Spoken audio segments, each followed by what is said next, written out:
வல்லமை தேவை தேவா, வல்லமை தாரும் தேவா, இன்றே தேவை தேவா, அதை இப்போ தாரும் தேவா, இன்றே தேவை தேவா, இப்போ தாரும் தேவா.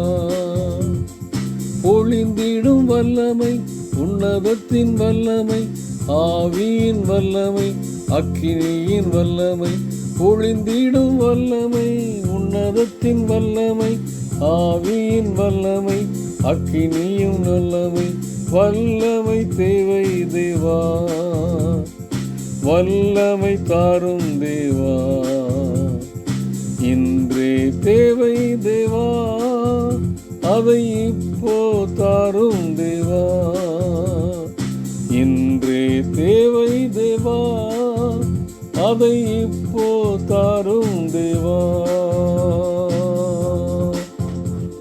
டியர் ஃப்ரெண்ட்ஸ், அன்பின் வாழ்த்துக்கள். ஆண்டவரும் இரட்சகரும் ஆகிய இயேசு கிறிஸ்துவின் நாமத்திலே உங்களை வாழ்த்துகிறேன்.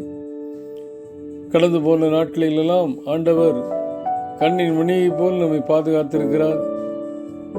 அவருடைய அழைப்பின் சத்தத்துக்கு நான் கீழ்ப்படிந்திருக்கிறேனா? இலக்கை நோக்கி ஓட வேண்டும் என்று தீர்மானித்திருக்கிறேன். நான் ஆண்டவர் நியமித்த அந்த இலக்கை நோக்கி ஓடுகிறேனா? இல்லை எனக்கென்று ஒரு பாதையை உருவாக்கி உலக பிரகாரமான மக்கள் ஓடுகிற மாதிரி ஒரு இலக்கை நோக்கி ஓடுகிறேனா? இல்லை இலக்கு இல்லாமல் அலைகிறேனா? ஆராய்ந்து பார்த்து இந்த நாளை அர்த்தமுள்ள நாளாக மாற்றும் ஆண்டவரே. என்னை அழைத்தவர் எதற்காக அழைத்தீர் என்ற நோக்கத்தை உணர எனக்கு உதவி செய்யும். ஆபிரகாமை அழைத்த ஆண்டவர் ஆபிரகாமின் மூலமாக எல்லா ஜனங்களும், உலகத்தில் உள்ள எல்லா ஜனங்களும் ஆசீர்வதிக்கப்பட வேண்டும் என்று ஆபிரகாமுக்கு அழைப்பு விடுத்தீர். அதே அழைப்பை தான் எங்களுக்கும் நீர் அழைத்திருக்கிறீர், எங்களையும் அழைத்திருக்கிறீர். நாங்களோ அழைப்புக்கு பாத்திரவான்களாக இல்லாதபடி அழைக்கப்பட்ட நாங்களே புறமதத்து மக்களுக்கு சாட்சியின்றி வாழ்வோம் என்றால் எத்தனை உம்மை நாங்கள் வேதனைப்படுத்துகிறோம். அதைத்தான் செப்பனியா தீர்க்கதரிசியின் புத்தகத்திலே ஆண்டவர் வெளிப்படுத்துகிறார். செப்பனியா தீர்க்கதரிசியின் புத்தகம் 3ஆம் அதிகாரம் 4-5 தியானிக்கும் பொழுது, யார் யாரை ஆண்டவர் எல்லாருக்கும் ஆசீர்வாதமாக இருக்க வேண்டும் என்று அழைத்தாரோ அவர்கள் தங்களுக்கு ஆசீர்வாதம் இல்லாதபடி புறமதத்து மக்களைப் போல மாறிப்போனார்களே. புறமதத்து மக்களை ஆண்டவருக்குள்ளே கொண்டு வர வேண்டிய ஒரு அழைப்பின் திட்டத்திற்கு அழைக்கப்பட்ட ஜனங்களோ, சொந்த ஜனங்களோ புறமதத்து மக்களை காட்டிலும் மோசமாக ஒரு பரிசுத்தம் இல்லாமல் வாழ்ந்து காட்டுகிறார்களே என்று சொல்லி வேதனைப்படுகிற ஆண்டவரை குறித்து தான் வாசிக்கிறோம். அங்கு எருசலேம் நகரம் என்று சொல்லிவிட்டு எருசலேம் நகரத்தில் இருக்கின்ற தீர்க்கதரிசிகள், ஆசாரியர்களை குறித்து ஆண்டவர் சொல்லுகிறார். அதன் தீர்க்கதரிசிகள் வீண் பெருமையும் வஞ்சகம் உள்ளவர்கள், அதன் ஆசாரியர்கள் பரிசுத்த ஸ்தலத்தை பரிசுத்த குலைச்சலாக்கி வேதத்துக்கு அநியாயம் செய்தார்கள். ஒருவேளை அன்றைக்கு சொல்லப்பட்ட அந்த காரியங்கள் இன்றைக்கும் பொருத்தமாக இருக்கிறதை நாம் பார்க்கிறோம். அன்றைக்கு எருசலேம் ஆலயத்தில் ஜென்டைல்ஸ் வருவதற்கென்று ஒரு செப்பரேட்டாக ஒரு ஹால் இருந்துச்சு. அதில் தான் ஏன்னா ஆலயத்திற்குள்ளே நுழைய முடியாது புறமதத்து மக்கள். அவர்களுக்கென்று ஒரு ஹாலை பிரத்யேகமாக ஏற்படுத்தி அதிலே அவர்கள் ஆண்டவரை ஆராதிப்பதற்கு ஒழுங்குபடுத்தப்பட்டிருக்கிற நிலையிலே அந்த ஹாலை என்ன பண்ணிட்டாங்க, அவங்க ஜென்டைல்ஸ் ஆராதிக்கிற இடத்தை என்ன பண்ணிட்டாங்க, சொந்த ஜனங்கள், குறிப்பாக தீர்க்கதரிசிகள், ஆயர்கள், பரிசேயர்கள்,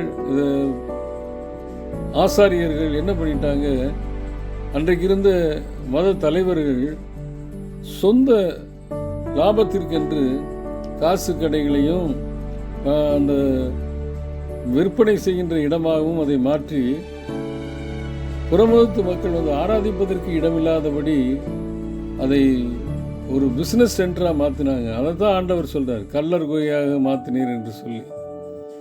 அதை மீண்டும் சுத்தப்படுத்துகிறதை பார்க்கிறோம். ஆனால் இன்றைக்கு மீண்டும் அதே நிலைக்கு வந்து விட்டோமோ என்கிற அச்சம் கொரிந்து சபையிலே குறித்து பவுலடியாருக்கு எழுந்தது போல நமக்கும் எழுகிறது, உண்மையான பிள்ளைகளுக்கு எழுகிறது. இந்த அச்சத்தை இன்றைக்கு நாம் தான் நீக்கணும். நம்முடைய ஆலயத்தை முதலாவது பரிசுத்தமாக வச்சுட்டா தான் புறமதத்து ஜனங்களுக்கு சாட்சியாக இருக்க முடியும். இல்லைன்னா இங்கேயே பகைமையும் பொறாமையும் பெருமையும் ஒருவருக்கு ஒரு விரோதமும் தாண்டவமாடி கொண்டு இருக்கும் என்றால் எப்படி சாட்சியாக புறமதத்து மக்களுக்கு இருக்க முடியும்? இன்னைக்கு இந்த நிலை அன்றைக்கு செப்பனியா தீர்க்கதரிசியின் காலத்தில் உள்ள அதே நிலைதான் இன்றைக்கு இருக்கிறது. அழைக்கப்பட்ட ஜனங்கள் அழைப்புக்கு பாத்திரவான்களாக இல்லாதபடி உலகத்திற்கு அடிபணிந்து உலகத்தில் உள்ள காரியங்களை எல்லாம் என்ன பண்ணிட்டாங்கன்னா ஆராதனை கூடத்துக்குள்ள கொண்டு வந்துட்டாங்க. விளைவு வெளியிலிருந்து பார்க்கிறவங்களுக்கு உலகமும் ஆண்டவர் தங்குகிற இடமும் ஒரே மாதிரி தானே இருக்கு. நாங்கள் உலகத்திலே இருந்து சந்தோஷமா இருந்துட்டு போயிடுவோம்னு சொல்லி தீர்மானம் எடுக்கிற வண்ணமாக இருக்கிறது. இன்றைக்கு நானும் நீங்கள் என்ன செய்யணும்? தீர்க்கதரிசிகள், அழைக்கப்பட்ட தீர்க்கதரிசிகள் வீண் பெருமையாயும் வஞ்சம் உள்ளவர்களாக இருக்கிறாங்க. தாழ்மையோடு ஆண்டவராக இயேசு கிறிஸ்துவை போல பரிசுத்தமாக இருக்கணும். ஆசாரிகள் பரிசுத்த ஸ்தலத்தை பரிசுத்த குலைச்சலாக்கி வேதத்துக்கு புறம்பாக அநியாயம் செய்தார்களே.